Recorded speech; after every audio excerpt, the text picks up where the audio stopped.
Doctor Ambedkar சிலை பாதுகாப்பு மற்றும் சீரமைப்பு குழுவின் 27ஆம் ஆண்டு விழா மற்றும் சட்ட மாமேதை டாக்டர் அம்பேத்கர் அவர்களின் 133வது பிறந்த தின விழா தாம்பரம் மாநகராட்சிக்குட்பட்ட நாகல்கேணி பகுதியில் டாக்டர் அம்பேத்கர் சிலைக்கு மாலை அணிவிக்கும் விழா சிறப்பாக நடைபெற்றது.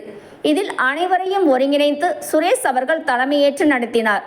மேலும் விழாவில் கோவிந்தன் மற்றும் அர்கீஸ்வரர் காலனி பாஸ்கர் ஆகியோர் டாக்டர் அம்பேத்கர் சிலைக்கு மாலை அணிவித்து மரியாதை செலுத்தினர். மேலும் விழாவில் சேகர், நடராஜ், நாகப்பன் மேஸ்திரி, திலகராஜன் ஆகியோர் வரவேற்புரை ஆற்றினார்கள். மேலும் வெங்கடேசன், ராஜமாணிக்கம், குமார், லூதுசாமி, முருகன், எஸ். முருகன், ராஜா, கணேஷ் ஆகியோர் முன்னிலை வகித்தனர். இதில் சிறப்பு அழைப்பாளர்கள் எட்டியப்பன், ஜெயபாலன், விநாயகர் மூர்த்தி, ஸ்டாலின், சிராஜ்தீன், ஆறுமுகம் மற்றும் பொதுமக்கள் கலந்து கொண்டனர். விழா குழுவினர்கள் மகேஷ், இமான், விஜயகாந்த், ராஜன், ஜமீல் ஆகியோர் கலந்து கொண்டு விழாவினை சிறப்பித்தனர். விழா முடிவில் எஸ். கணேஷ் நன்றி கூறினார். மேலும் விழாவிற்கு வந்திருந்த 200க்கும் மேற்பட்ட பெண்கள் மற்றும் துப்புரவு தொழிலாளர்களுக்கு இலவச புடவைகள் வழங்கப்பட்டன. அதனைத் தொடர்ந்து பள்ளி மாணவ மாணவிகளுக்கு பென்சில், பேனா, நோட்டு புத்தகம் போன்ற பொருட்களை விழா சார்பில் வழங்கப்பட்டன. மேலும் விழாவிற்கு வந்திருந்த அனைவருக்கும் பிரியாணி வழங்கப்பட்டன.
இந்த நாகல்கேணி பகுதியில் பாபா சாஹேப் டாக்டர் அம்பேத்கருடைய திருவுருவ சிலை அமைச்சு கிட்டத்தட்ட பார்த்தீங்கன்னா 30 வருஷம் ஆகுது.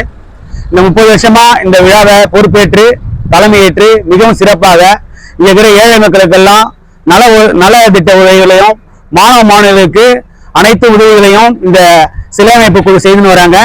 இந்த வருடம் 133வது பிறந்தநாள் விழாவை, ஐயாவுடைய பிறந்தநாள் விழாவை மிகவும் விமர்சையாகவும் பொதுமக்களுக்கு புடவைகள், நலத்திட்ட உதவிகள், அன்னதானங்கள் எல்லாம் வழங்கப்பட்டது.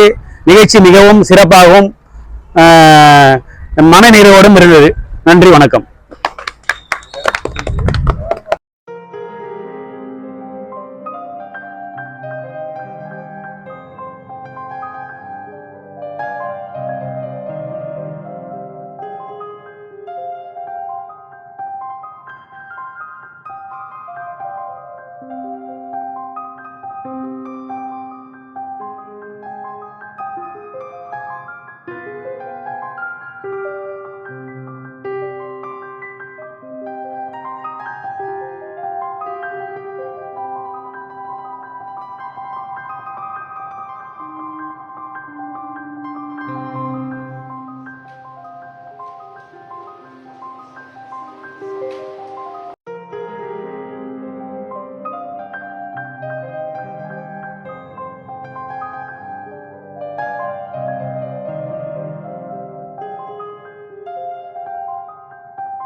வணக்கம்.